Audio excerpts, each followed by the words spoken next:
नमस्कार मित्रांनो, कल्पना करा तुमच्या घरी एक लहान मुलगी आहे. तिच्या डोळ्यांमध्ये मोठी स्वप्न आहेत. ती डॉक्टर बनायचं स्वप्न पाहते, इंजिनियर बनायचं स्वप्न पाहते किंवा आयुष्यात काहीतरी मोठं करायचं स्वप्न पाहते. पण जसजसा वेळ पुढे जातो तसं एक वास्तव समोर येतं. शिक्षणाचा खर्च वाढतो, कॉलेजची फी वाढते आणि भविष्यात मोठ्या पैशांची गरज भासते. तेव्हा प्रत्येक पालकाच्या मनात एकच प्रश्न येतो, इतकी बचत कशी करायची? पण मित्रांनो, भारत सरकारने खास मुलींच्या भविष्यासाठी एक उत्तम योजना सुरू केली आहे, ज्यामध्ये तुम्ही थोडी थोडी बचत करून भविष्यात लाखो रुपयांचा फंड तयार करू शकता. या योजनेचं नाव आहे सुकन्या समृद्धी योजना. आजच्या या व्हिडिओमध्ये आपण जाणून घेणार आहोत की ही योजना काय आहे, तिचे फायदे काय आहेत आणि या योजनेसाठी पात्र कोण आहे, खाते कसे उघडायचे. म्हणून हा व्हिडिओ शेवटपर्यंत नक्की पहा, कारण ही माहिती तुमच्या मुलींचं भविष्य सुरक्षित करू शकते. नमस्कार, मी तुमचा शासकीय योजना मित्र शुभम देसाई. मित्रांनो, सुकन्या समृद्धी योजना ही भारत सरकारची एक विशेष बचत योजना आहे. ही खास मुलींच्या भविष्यासाठी सुरू करण्यात आलेली आहे. या योजनेचा मुख्य उद्देश म्हणजे मुलींच्या शिक्षणासाठी बचत करणे आणि भविष्यातील लग्नासाठी आर्थिक तयारी करणे. या योजनेमध्ये पालक आपल्या मुलीच्या नावाने पोस्ट ऑफिसमध्ये किंवा अधिकृत बँक खाते उघडू शकतात आणि या खात्यांमध्ये दरवर्षी पैसे जमा करू शकतात. आता या योजनेचे फायदे पाहूयात. या योजनेमध्ये सरकारकडून चांगला व्याजदर मिळतो, जो इतर अनेक बचत योजनांपेक्षा जास्त असतो.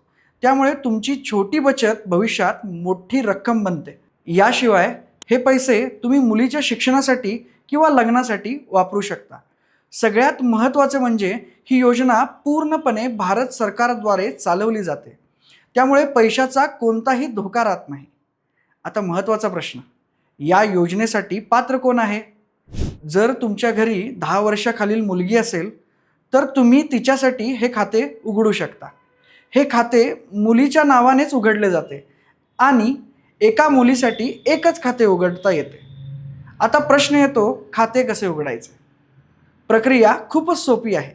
तुम्ही तुमच्या जवळच्या पोस्ट ऑफिसमध्ये किंवा बँकेत जाऊ शकता. तिथे तुम्हाला काही कागदपत्रे द्यावी लागतात, जसे की मुलीचे जन्म प्रमाणपत्र, आधार कार्ड, पालकांचे ओळखपत्र. फॉर्म भरल्यानंतरनं तुमचे खाते सुरू होते.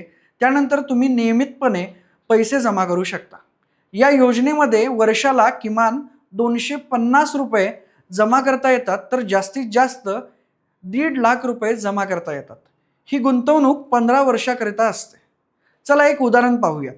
समजा तुम्ही दरवर्षी 50,000 रुपये जमा करता आणि ही गुंतवणूक 15 वर्षासाठी सुरू ठेवता, तर व्याजासह भविष्यात जवळपास 20 ते 25 लाख रुपयांचा फंड तयार होऊ शकतो, जो मुलीच्या शिक्षणासाठी खूप उपयुक्त ठरेल.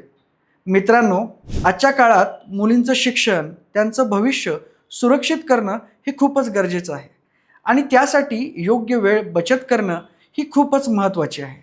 म्हणून आजच निर्णय घ्या आणि सुकन्या समृद्धी योजनेत बचत सुरू करा, कारण छोट्या छोट्या पावलांनीच मोठं यश मिळतं. जर तुम्हाला सरकारी योजनेची अशीच सोपी आणि उपयुक्त माहिती हवी असेल तर आमच्या चॅनलला सबस्क्राईब करा आणि हा व्हिडिओ जास्तीत जास्त लोकांपर्यंत शेअर करा. कदाचित तुमच्या एका शेअरमुळे एखाद्या मुलीचं भविष्य उज्ज्वल होऊ शकतं. धन्यवाद.